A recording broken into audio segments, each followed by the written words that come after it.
After finishing Teen Diwali, there was a point where I was trying to figure out what exactly I wanted to do.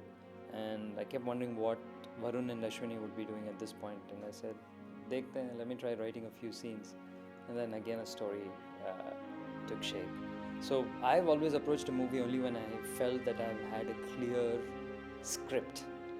Varna मैं film attempt ही नहीं करता. So I had a full-fledged script to go on. And that's when I felt confident enough to make a sequel. It is definitely very tempting, and commercially, in terms of selling the film, with a title like Hyderabad Blues to it, things become very easy. But having said that, I have never really concerned myself with what exactly does the box office do, because you cannot expect a success like Hyderabad Blues every time.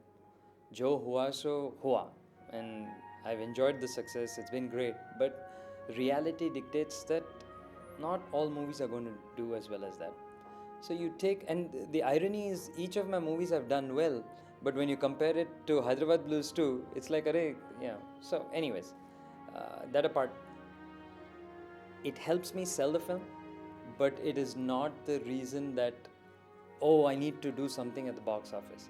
It only comes from the thing that I have a good enough story to tell. Critically, I always think it's a bonus, because critical acclaim will not allow me to raise money easily to make films. Box office success will absolutely allow me to raise money very easily to make films. So I would have to pick the box office over critical acclaim, because critical acclaim से ये होता है कि हाँ, people appreciate your work, but you make a film for the widest possible audience. And the moment you say critical acclaim, you're talking about a very small group. And I don't want my film to be watched by a small group. I want my film to be watched by a lot of people. See, a low-budget film these days is somewhere in the neighborhood of like 2 crores. So we are very much in that safe neighborhood. So obviously, something like Hyderabad Blues can happen once in a lifetime. I mean, the budget. So the budget of Hyderabad Blues was the cost of the film required to make this film. Was the cost of the physical raw stock required to make this film. So obviously I can't do it in such a budget, but it was still very much a low budget film. The film was made in closer to like 12 or so, but with marketing it was about 17. The story picks up in India. He doesn't go to America. He ends up staying in India. Story picks up in India, and it's 6 years later. So now we deal with a little bit more of the marital issues. But the way I wrote this film is I wanted very clearly to just sort of showcase how men and women think differently. And that never really changes. Whether you're unmarried and single, whether you're married, whether you've been married a long time and older, it doesn't matter. So I just wanted to showcase the differences between the way men and women think. And I focused more on that because even though the title suggests rearranged marriage, it's not only about, like I said, marital issues. It's more about, just the general way men and women think. Normally when films, especially in the Indian market, the way they're set up is a star always dictates the price. A star always makes it easier for you to sell a movie. If that weren't the case, anywhere in the world actually this is true, but more so in India, where that's the only way you get what's known as an advance sale or something. Okay, someone like me, I've built up a few films as under my belt, so I am able to conduct business a little bit easier. I'm not saying I can't, but it always becomes a chore when you don't have known characters, when you're not following the traditional route of having 4 or 5 songs in the traditional lip syncing sense. So no matter how many films I make, if I continue to make films in this vein or this genre, I'm gonna face the same issues when a film is done. So it's exciting on the one hand to have total creative freedom and do what you want. It's a little scary on the other side because at some point you have to get out into the business world and start selling these films. This film returns the entire cast of Hyderabad Blues with one exception. The one exception being the lead girl. The reverse of Hyderabad Blues happened. We tried to get Rajshri, the girl who played the character of Ashwini in the first film, for this film, but she got married and settled in the US. So I tried, we talked, I was trying to get her down, but we just couldn't work it out. And so rather than not make the film, I chose to cast afresh.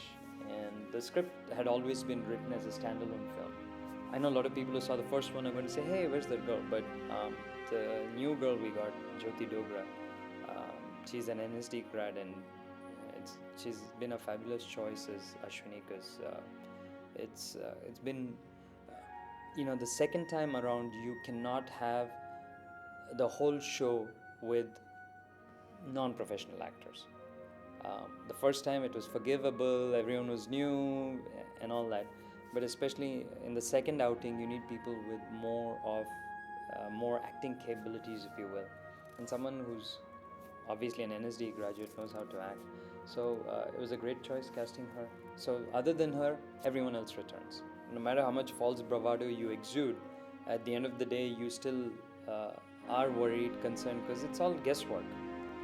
This whole business, which is about 100 years old, is completely guesswork. It's built on guesswork. We're all sort of perceiving what the audience will like and what they won't like.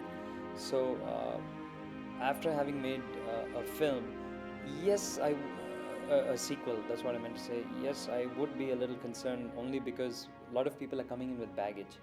Quite contrary, it's not that I'm happy a lot of people are going to come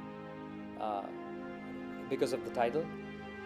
It's actually a little bit more scarier because they're coming in with a whole bunch of expectations, and whether I live up to them, whether the film lives up to them, we'll find out July 2nd. I think the scariest was when about 3 weeks into the shoot, we about 2.5 actually, the guy who plays my best friend in the film, Sanjeev, he did a scene in which he had to do some jogging, and after he was done with the scene, he complained of not feeling well and had fever and everything, and he was diagnosed with an illness that causes clotting in the blood, and it could be even as, in the worst case, it could be as lethal as the clot sort of separating itself and causing a heart attack, all that nonsense. So what it led us to do was I had to creatively sort of rewrite the script, in which the entire last 7 or 10 days that he shot, he couldn't walk.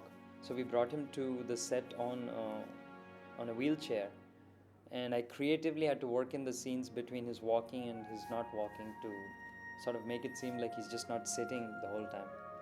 That was a horrible scare. Barring that, we shot at the usual chaotic pace, and we shot the film in 30 days. So with each film, the dynamics change. At the core of it, like I said, the creative part I can handle.